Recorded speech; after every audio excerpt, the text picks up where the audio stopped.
мынау аяғы жуан, сіңірлі, мынау бақайының несі қысқа әрі мығым болатын болса, жылқы, бұлардың аяқтары оңайлықпен шаппайды. Ал аяқтар бақайлары ұзын, сіңірлері жеңішке, қазіргі таза қанды жылқылар.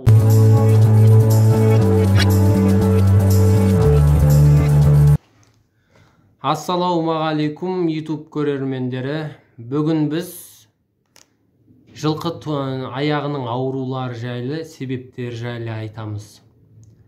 Осы атбегілер, бапкерлер және де шаруашылықта жүрген адамдар көбінесе атты қолданады. Оның барлығымыз білеміз. Атты қолданған уақытта сіз келіп, атыңызды байлап, қантарып қоясыз. Сол кезде суытпағанның арқасында немесе қанның басуын жайлап бабымен түсірмеудің арқасында атыңыздың аяғы ақсайды. Ақсатпау үшін ең алдымен жарты сағат немесе жарты сағаттан көбірек атыңызды жетелеп немесе мініп суытасыз. Жаймен, аяңмен. Сол кезде ақсау деген болмайды. Аттың аяғы ақсаған кезде ақсайды. Осы көбінесе ағылшын тектес немесе қазіргі аңғы араб дейді, осы жылқылар көбінесе аяқтар тез кетеді. Себебі біздің қазақтың жылқы тұқымы сияқты олардың жылқылардың аяқтары мықты емес. Бақайы ұзын болады, білесіздер. Тұяқтары жұмыр немесе жұқа болады. Осы тұяғы жұмыр жылқылар мініске мықты болады.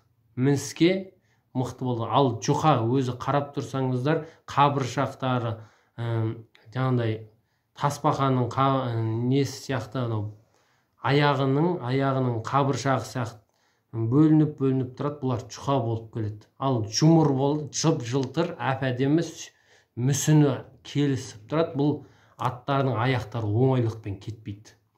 Бұлардың аяқтары шыдамды болады. Тау тұяқ болады. Сол секілді аттар мініске шыдамды, бәйгеге де, көкпарға да шыдамды болып келеді.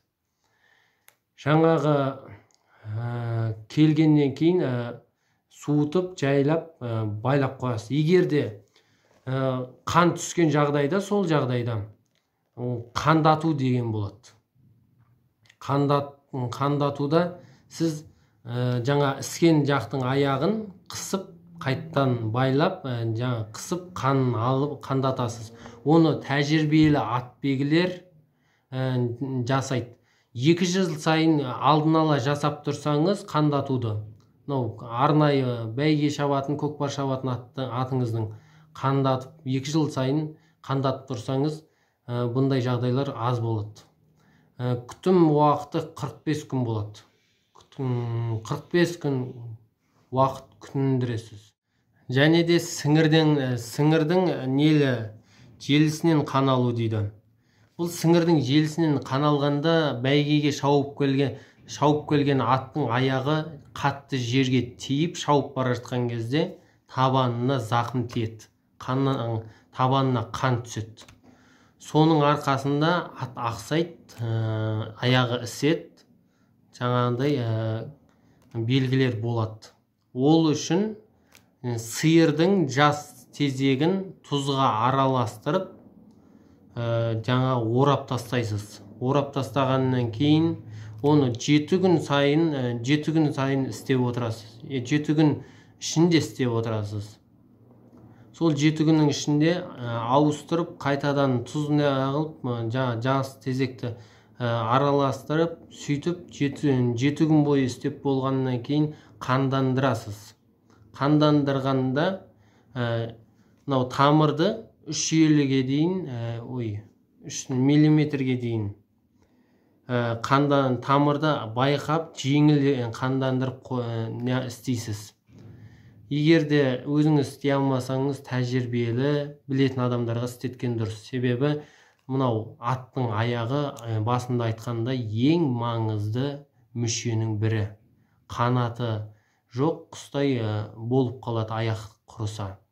Және де оны қандандырып болғаннан кейін 3 шақырымдай жүргізіп жетектеп, содан кейін суға байлап қояды. Оның күтімі 1 жылдай болады. Себебі табанынан кеткен жылқы жазылу қиын болады. Және де тұяқтың маңдай тұсынан қан алу. Көбінесе шаруашылықта тұсаудың кесірінен болады, сіңір жақтар ісіп, жаңағыдай байқалып тұрады. Аттың аяғы кеткен сияқты болып тұрады, бірақ кетпегенде бір сүрініп жүреді. Сүрінгіш болады. Әрбір нәрсеге, мысалы, сүрініп құлайды аттар. Сол кезде тұяқтың маңдай тұсынан қан алу керек. Қан алып болғаннан кейін жаңағы атты 45 күндей күтіндіреді. Және де бұл кезде де тәжірибелі адамға қан алдырған дұрыс. Тағы да менің практикамнан өткен бір жағдай бар. Менде де ат баптаудың бір шетінде жүрген адамның бірі десем де болады. Бір алғаш қара атты баптағанбыз үй ішімізбен. Сол кезде басқа бір кісі мінген, ал мен ас суын беріп, жаңа жайын берген. Ол кезде тәжірибесіз, көп нәрсені білмеген уақытым еді. Жемін өзге атбегілерден жаңағыдай жем суын, қанша мөлшерде шөп беретіндігін, қанша мөлшерде таң асыратындығын, қанша мөлшерде жаңағыдай отқа қоятындығын басқа бір атбегілерден біліп, алдын ала дайындалып, осы жайлы уақыттың барлығын білгеннен кейін енді оны істеу керек. Оны істейтін мен болатынмын. Сонымен жаңағы атты баптаймыз. Баптағанда енді мүсіні келісіп, әп-әдемі болып бапталды. Бірақ 15 күннен кейін, ровно 15 күннен кейін аттың аяғы ақсады. Аяқ ақсаған кезде істі біз ештеңе білмейміз ғой. Сонымен жаңағы аттың аяғы қалай ақсады білмейміз, ештеңе білмейміз. Жемді. Кәдімгі 1 кило арпаны бердім, шөпті мөлшермен бердім. Сонымен бір-бірімізден көреміз ғой. Жаңағы мінген адам менен көреді, мен мінген адамнан көрем. Бұл не болды? Сексауылға ұрып алды ма, отынға жырып алды ма? Жырып алатындай аяғында ештеңе жоқ. Сонымен уақыт өтті, жаңа бастадым, сөйтсем табанына суық тиеді екен аттың. Мен апарғанмындағын жаңағы аттың табанын, жаңағы батпақ жер болады ғой. Көбінесе мен салақ жаңағы астын тазалаймын, тезектерін, несін тазалаймын. Бірақ оның зәрі бәрібір жерге түседі ғой. Осы шаруашылықта барлығы біледі. Зәрі жерге, бір орында байланып тұрған малдың зәрі бір жерге түседі. Сол лай болады да батпаққа айналады. Сол батпаққа апарып байлай бергенмін ғой. Батпаққа апарып байлаған екен, анау аттың аяғында тамырынан суық өтеді дағын. Одан мынау тамырлар суықтайды екен. Суықтап, жаңағы ол да айғыр болғаннан кейін кез келген қозғалысты жасайды. Жасағаннан кейін жаңағы айғыр бұрынғы үйіріне шауып барғысы келеді. Аяғын кез келген жерге ұрып тепкілеп, өзі агрессивный екенін көрсеткісі келеді. Сол уақыттарда жаңағы тамыр суықтағанның арқасында аяғы ақсаған ғой. Оның біз кейіннен білдік. Көптеген дәрілер салдық сол аяғы ақсаған уақытта. Жаңа натрий хлоридті қаннан жүргізіп, қан үйіп қалды ма аяғына, жаңағыдай не болып қалды деп бірақ бас қатырып жүрдік. Кейіннен өзім ойланып білгеннен кейін тамыры суықтайды екен. Сондықтан да астын тазалап, тап-таза қылып, топырақты ауыстырып тұру керек екен. Мынандай да жағдайлар болады. Мынау тірсегіне сары су жиналады, яғни ісет. Сары су жиналады. Кейбір кезде аттар бір-бірімен төбелесіп қалады. Сол кезде тепсінеді, тірсегі артқы аяғымен тепсінген кезде мініс аттардың аяғында сары су жиналады. Сол кезде мынау тірсегінен төмен жіліншекте қан тамырлары болады. Содан қан алсаңыз, жаңағы сары су қайтып, өзі тірсек тұстары жеңілдеп, жаңағы сары су қайтқаннан кейін жазылады.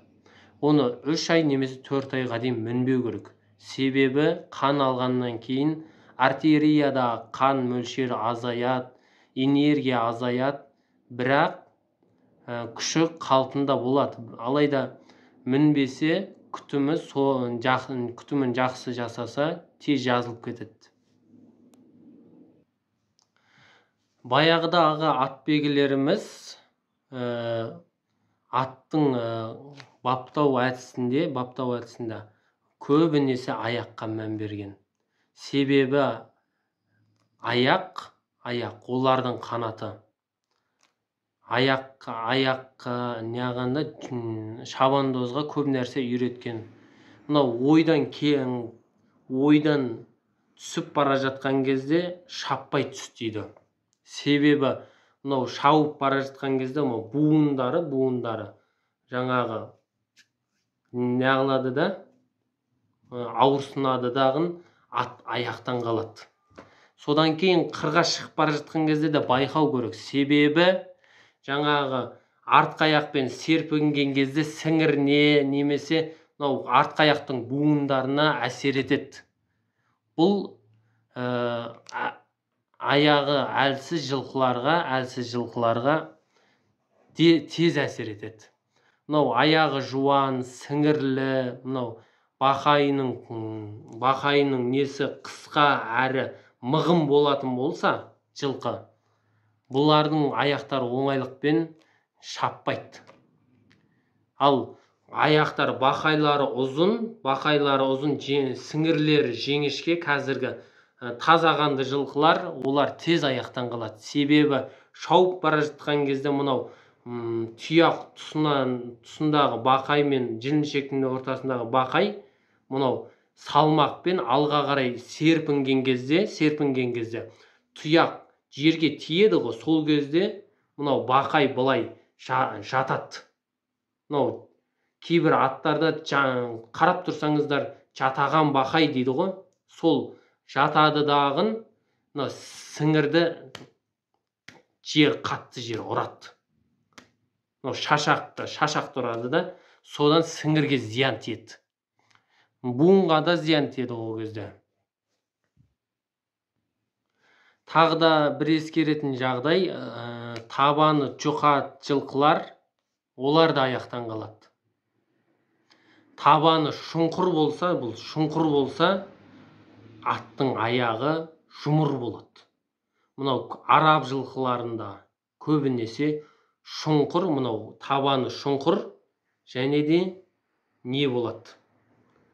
Жұмыр болады. Бұлар аттарының тасқа тиген кезде оңайлықпен кетпейді. Тау жылқыларында да осындай тұяқтар болады. Өте мығым, тепкен кезде темірді үзіп жіберетіндей күшті болады. Және де жем түсуде аттың аяғы бір немесе бір төртеуі ақсауы мүмкін. Жем түсудің себептері ол азықты, яғни жемді көп беріп қоюдан немесе де жаңағыдай көпті болып қалу дейді бұны. Сол арқылы жаңағы аяғына зақым тиеді. Бұны қан түсу деп атайды, жаңа жоғарыда айтқанымыздай. Бұдан да қан алып емдейміз. Аяғынан қан алып емдесе болады. Бұл жем түсудің белгілері мазасы қашады, жатағандайды жылқы. Содан кейін боғы сұйылып сасықтана бастайды.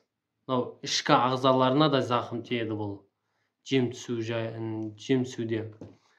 Және де осындай сұрақтарды тағы да білгілеріңіз келсе, менің каналыма тіркеліп, және де бұның алдында да видео жасағам. Сол мынау видеоға қарасаңыздар, көптеген ақпараттар аласыздар. Жылқының аяғы жайлы. Осы көріп тұрсыздар ма? Сол батырманы басып кіріп, жылқы аяғының түрлері, белгілері, емдері жайлы біле аласыздар. Лайкты аямай басыңыздар. Қазақтың каналын, яғни мал дәрігерлік каналды қолдаңыздар. Және де келесі қызықты деректі шығармашылықтарды өткізіп алмау үшін қоңыршаны да басып қойыңыздар.